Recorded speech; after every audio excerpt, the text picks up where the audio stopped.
Ironheart just flipped the entire MCU on its head. And we're only in episode 1. Hidden messages, surprise connections, and a twist that ties back to Tony Stark himself. You do not want to miss this breakdown. The episode kicks off with a high-octane chase scene through the streets of Chicago. But this isn't just any action set piece. This intro is packed with symbolism and teases what's to come. Riri Williams, aka Ironheart, is already more than just a genius.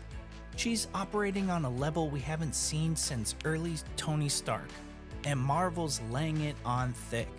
But here's the kicker, that chase.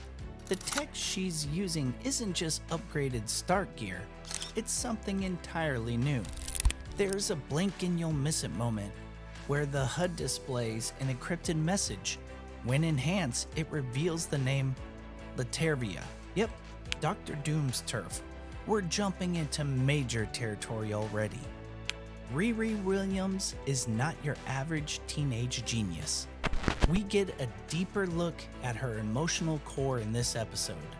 She's struggling with legacy, not just living in Tony Stark's shadow, but also carving out her own space in a world that's still recovering from the blip. In a quiet, powerful scene, Riri visits MIT's Stark Memorial Lab. There's a holographic tribute to Tony, but Riri doesn't flinch.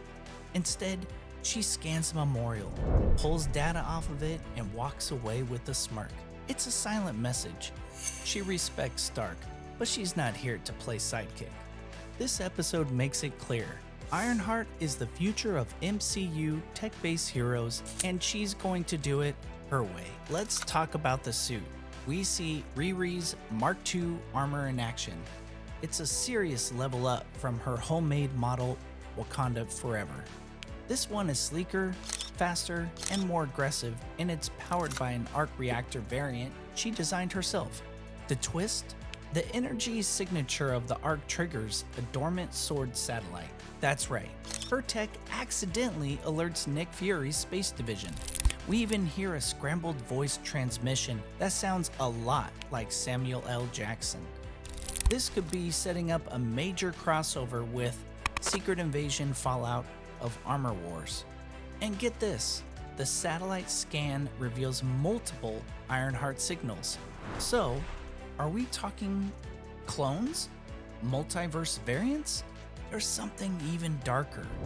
Every good hero needs a villain, and Ironheart's first episode doesn't disappoint. We get a shadowy reveal of a new antagonist, a tech broker who goes by the alias Forge. Comic fans might recognize that name, but here's the twist. This version isn't a mutant. He's a former Stark Industries rival with deep ties to AIM. Yes, the same group from Iron Man 3.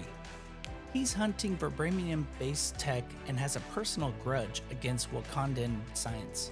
And the way he tracks Riri, he uses a modified Stark drone with the Ultron code embedded. This might be our first clue that Ultron's legacy isn't dead as we thought.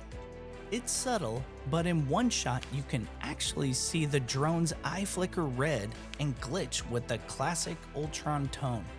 Marvel doesn't put those in for no reason.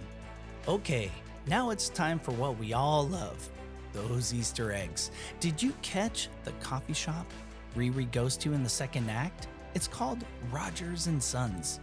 A possible nod to Steve Rogers and his legacy, or maybe a hint at the rumored Nomad series. And on the wall behind her, the poster with the quote, "Truth is a matter of perspective." That's the exact line that was used by Mysterio in Far From Home.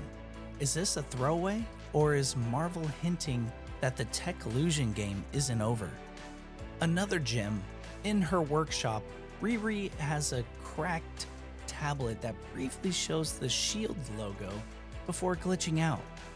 It could be a nod to Daisy Johnson, aka Quake, possibly connecting Ironheart to Agents of the SHIELD timeline or the upcoming Daredevil Born Again series. So what does this all mean for the MCU moving forward? In just one episode, Ironheart has established itself as a central pillar of Marvel's future. Riri isn't just a new face. She's an anchor for a generation of heroes that blends old tech with new ethics. With ties to Tony Stark, Wakanda, AIM, Sword, and possibly even Doctor Doom, this show is weaving multiple threads that could lead directly into Avengers: Secret Wars. And don't forget the multiverse. That satellite scan showing multiple Ironheart signatures, it's not an accident. We could be looking at an entire Iron Legion storyline coming in the next few years. Marvel knows what they're doing here, and Ironheart isn't just a placeholder, she's a game changer. If you thought this episode was packed, just wait. Marvel's only getting started. What did you catch that we didn't? Drop your theories in the comments, and don't forget to like, subscribe, and smash that notification bell so you don't miss out our next deep dive. Well, this was our recap of episode 1 of Ironheart, and trust me, this is only the beginning.